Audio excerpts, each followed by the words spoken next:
Hello दोस्तों, मेरा नाम है रोहतास और मैं आप सभी का मेरे YouTube channel RS English classes के अंदर स्वागत करता हूं। आज अपने प्रोनाउन का नेक्स्ट टॉपिक शुरू करने जा रहे हैं जिसका नाम है इंटेरोगेटिव प्रोनाउन। इंटेरोगेटिव क्या होता है? जैसा कि इसके नाम से ही एक्सप्लेन होता है कि ऐसे वर्ड्स जो किसी से कोई प्रश्न पूछने के काम आते हैं उन्हें इंटेरोगेटिव प्रोनाउन की कैटेगरी के अंदर शामिल किया गया है। तो डेफिनेशन देखने हैं अपने। दीज प्रोनाउंस, ये जो प्रोनाउन हैं, आर यूज्ड, प्रयोग किए जाते हैं, टू आस्क क्वेश्चंस, प्रश्न पूछने के काम आते हैं। ये चीज इंपॉर्टेंट है। क्वेश्चंस पूछने के जो काम आते हैं, टू आस्क क्वेश्चंस, प्रश्न पूछने के काम आने वाले प्रोनाउन को अपने कौन सी कैटेगरी के अंदर एक्सप्लेन करेंगे? Interrogative pronoun. अब इनकी पहचान कैसे होगी भी? कौन से इंटेरोगेटिव प्रोनाउन है? दीज प्रोनाउन, ये जो प्रोनाउन होते हैं, आर मेड ऑफ, वो बने हुए होते हैं WH वर्ड्स। WH शब्द आप सभी जानते हो कि WH शब्द कौन कौन से होते हैं। वो प्रोनाउन जो किसी WH शब्द से बना हुआ होता है उसे इंटेरोगेटिव प्रोनाउन बोलते हैं। जैसे what, who, where, when, etc। इन सारों में देखो WH, WH, WH, WH, सारों में WH वर्ड आ रहे हैं। तो वो शब्द जो WH लगने से बनते हैं, उनसे जो प्रोनाउन बनते हैं वो सारे क्या कहलाएंगे? इंटेरोगेटिव प्रोनाउन कहलाएंगे। जैसे कुछ एग्जांपल्स देखो। व्हाट डू यू वांट, तुम्हें क्या चाहिए। अब यहां पर हमें, आपको जो चीज चाहिए, जो भी चीज आपको चाहिए उसके लिए वर्ड्स लगाया गया व्हाट, कि क्या। अब वो जो चीज है ना, जैसे मुझे पेन चाहिए, ठीक है, मुझे पेन चाहिए। आपने पूछा कि व्हाट डू यू वांट, तो मैं कहूंगा आई वांट ए पेन, मुझे एक पेन चाहिए। तो जो पेन शब्द है, पेन क्या है? नाउन है, और उसकी जगह आपने क्या पूछा? व्हाट लगाया। तो नाउन की जगह लगने वाला शब्द क्या कहलाएगा? प्रोनाउन कहलाएगा। तो वो व्हाट क्या हो गया? प्रोनाउन हो गया। और कौन सा प्रोनाउन हुआ? इंटेरोगेटिव प्रोनाउन हुआ। जैसे हु आर यू, आप कौन हो, ठीक है, आप डॉक्टर हो, आप स्टूडेंट हो, आप इंजीनियर हो, आप टीचर हो, आप कुछ भी हो, जो भी हो, वो चीज क्या है? एक नाउन है, और उसकी जगह मैंने क्या लगाया? हु। तो हु क्या हो गया? उसका प्रोनाउन हो गया। तो ये कौन सा हो गया? इंटेरोगेटिव प्रोनाउन हो गया। वेयर डू यू लिव, आप कहां रहते हो। आप कहते हो कि मैं तो अजमेर में रहता हूं। तो अजमेर कोई जगह का नाम है। जगह के नाम को क्या बोलते हैं? नाउन बोलते हैं। और नाउन की जगह मैंने क्या पूछा? वेयर, कहां। तो ये क्या हो गया? Pronoun. When do you come, तुम यहां पर कब आए। आप कहते हो कि आई कम हेयर मॉर्निंग, मैं यहां पर सुबह आया। तो मॉर्निंग क्या है? टाइम है। टाइम को बताने वाला शब्द भी क्या कहता है? प्रोनाउन, नाउन ही होता है। मॉर्निंग क्या है? नाउन है। उसकी जगह मैंने क्या लगा पूछा? व्हेन, भी आप यहां पर कब आए। तो व्हेन क्या हो गया? उसका प्रोनाउन हो गया। इस प्रकार ये सारे के सारे शब्द कोई न कोई प्रश्न पूछने के काम आ रहे हैं, और प्रश्न पूछ रहे हैं, और जो इनका जो आंसर है ना, वो क्या है? एक नाउन है। तो ये क्या हो जाएंगे? प्रोनाउन। और प्रश्न पूछ रहे हैं इसलिए क्या होंगे? Interrogative pronoun. अब इसके अंदर एक और चीज देखो।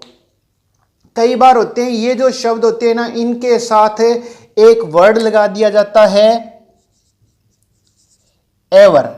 एवर लगा दिया जाता है। जैसे who ever told you so, तुम्हें ये बात किसने कही। कौन है जो तुम्हें ये बात कहता है, या किसने ये तुम्हें ये बात कही। तो हु एवर हो गया।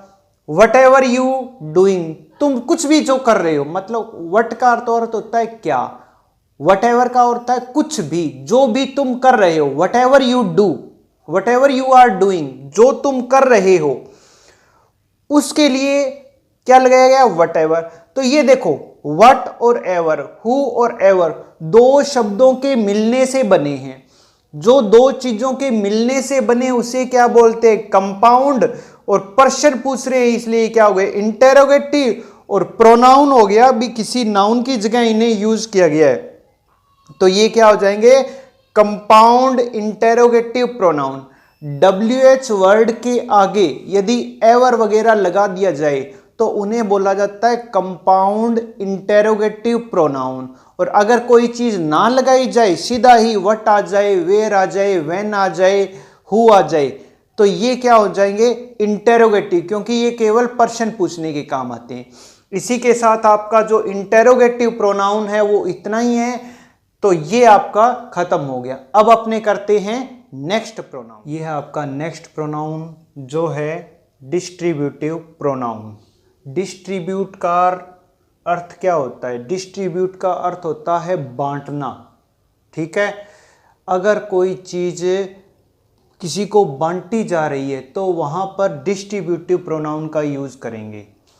दीज प्रोनाउंस, ये जो प्रोनाउन होते हैं, रेफर टू, वो प्रयोग किए जाते हैं, किन के लिए प्रयोग किए जाते हैं, टू ए पर्सन, व्यक्ति के लिए, और थिंग, या किसी वस्तु के लिए, but one at a time, परंतु एक बार में केवल एक की ही बात की जाएगी।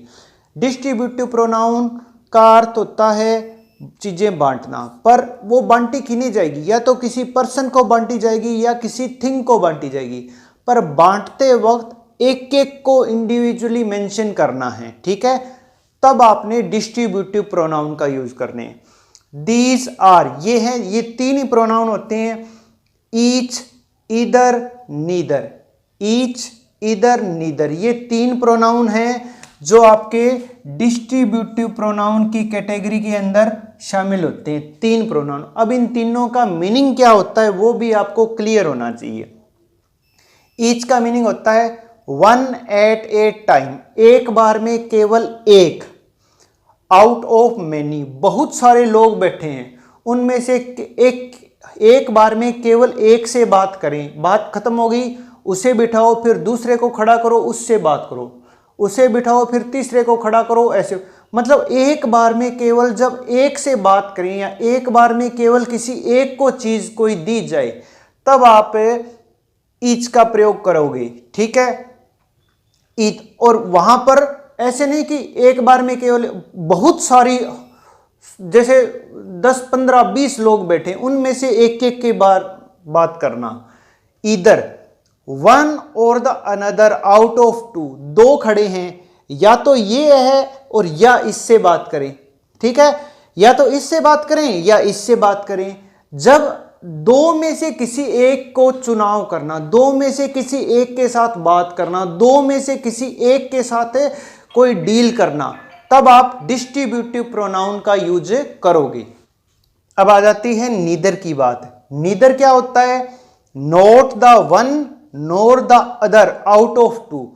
इधर तो होता है दो में से किसी एक के साथ बात करना, दो में से किसी एक के साथ डील करना।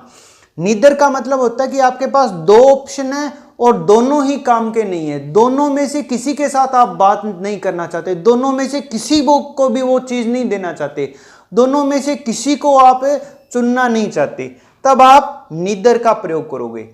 यहां पर हो गया not the one nor the other, ना तो पहला अच्छा है ना ही दूसरा अच्छा है। Out of to, one or the another, या तो पहला अच्छा है या दूसरा अच्छा है, दो।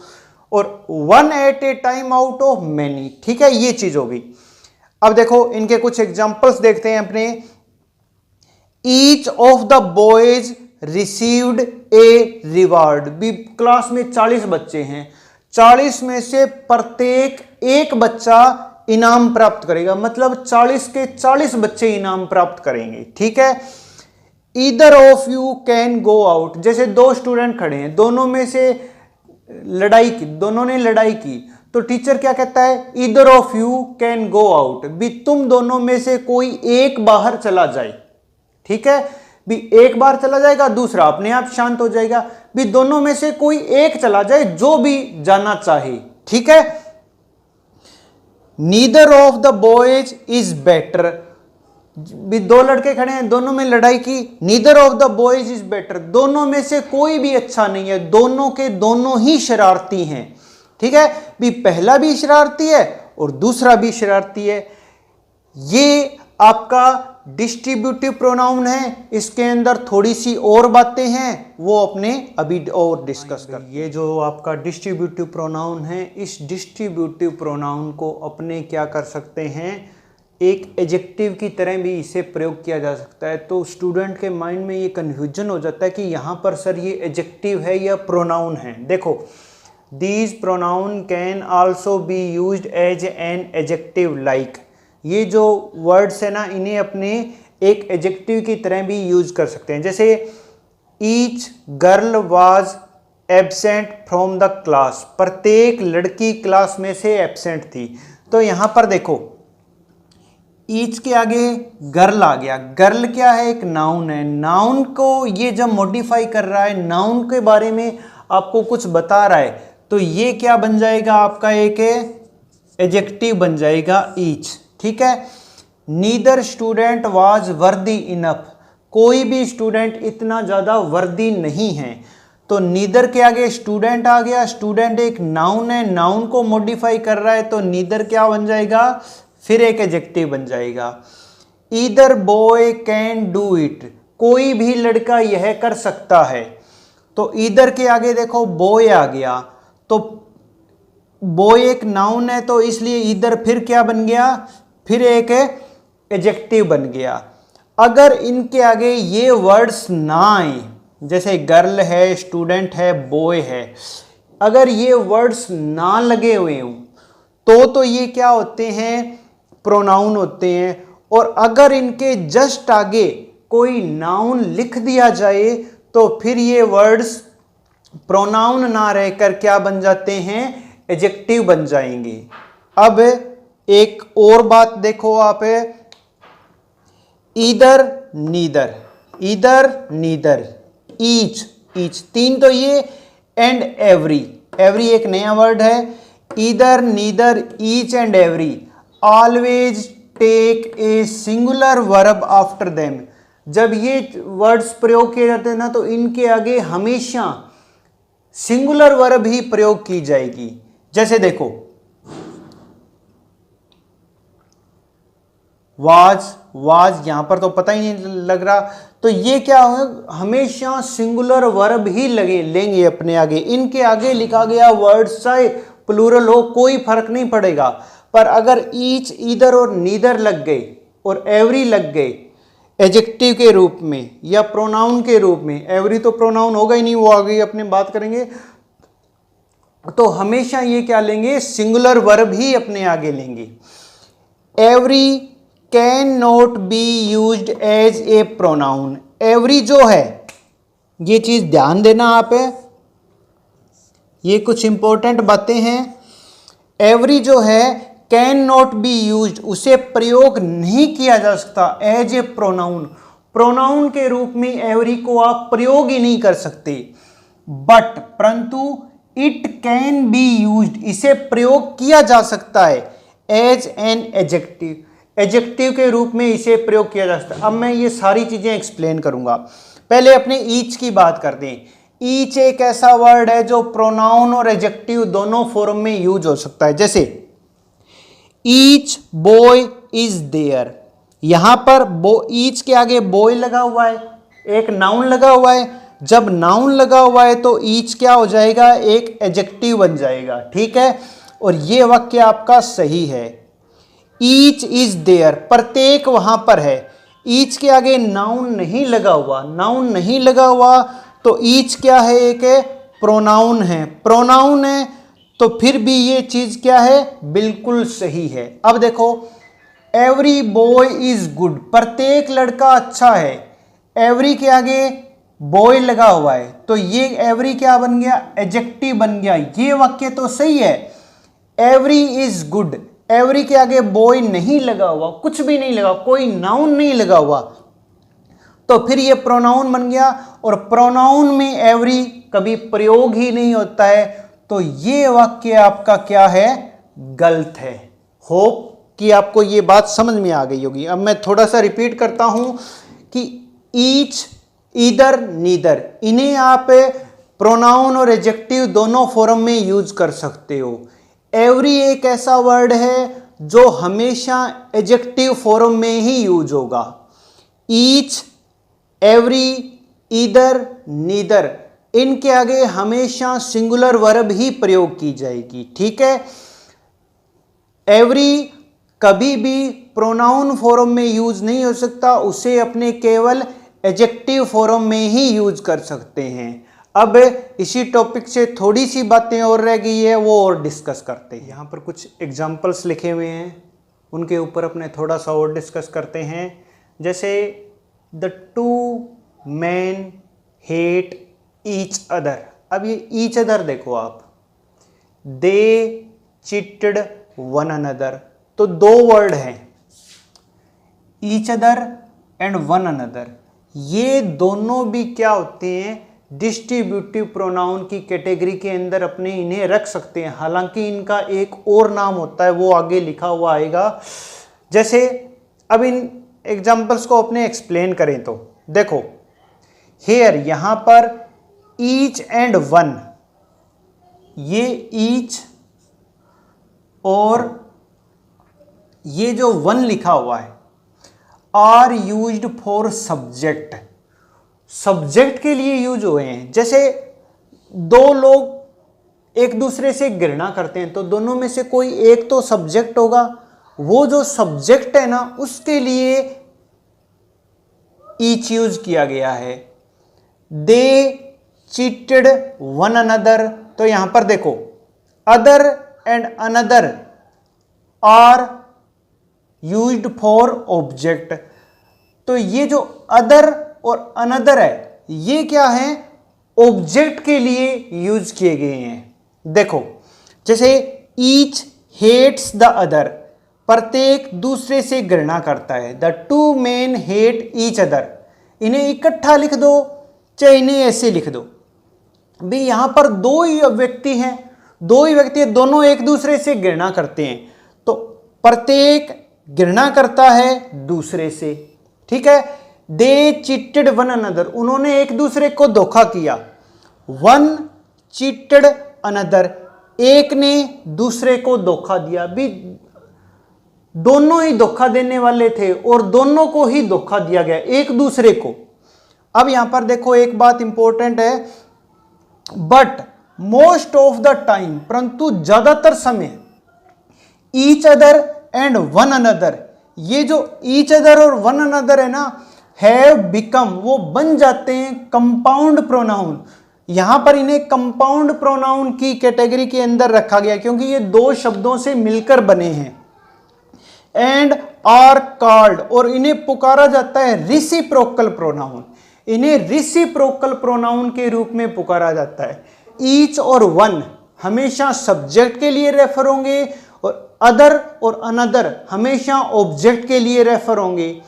ये जब दोनों ज्यादातर ये प्रयोग तब किए जाते हैं जब इन्हें दोनों को जॉइंटली लिखा जाता है, कंपाउंड रूप में लिखा जाता है, और जब इन्हें कंपाउंड रूप में लिखा जाता है तो इनका नाम होता है रिसिप्रोकल प्रोनाउन।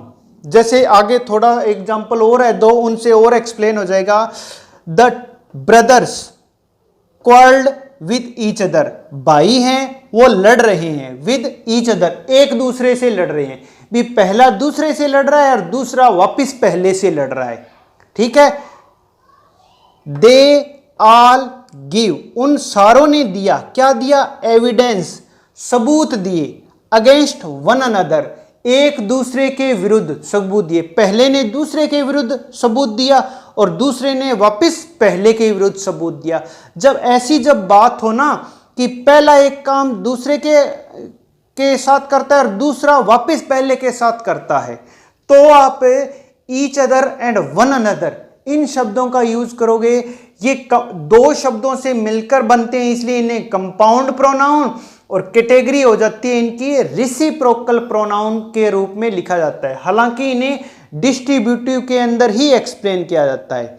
इसी के साथ आपका डिस्ट्रीब्यूटिव प्रोनाउन खत्म हो गया है। और अब अपने ये जो दो प्रोनाउन हुए हैं, इंटेरोगेटिव प्रोनाउन और डिस्ट्रीब्यूटिव प्रोनाउन, इन प्रोनाउन से रिलेटेड थोड़ी सी एक्सरसाइज और खत्म करते हैं। So let's start the exercise. Here are some of the exercise. Took it in turn, भी सारे अपनी अपनी अपनी जगह मुड़ गए। तो यहां पर आएगा each took it in turn, प्रत्येक अपनी अपनी जगह मुड़ा।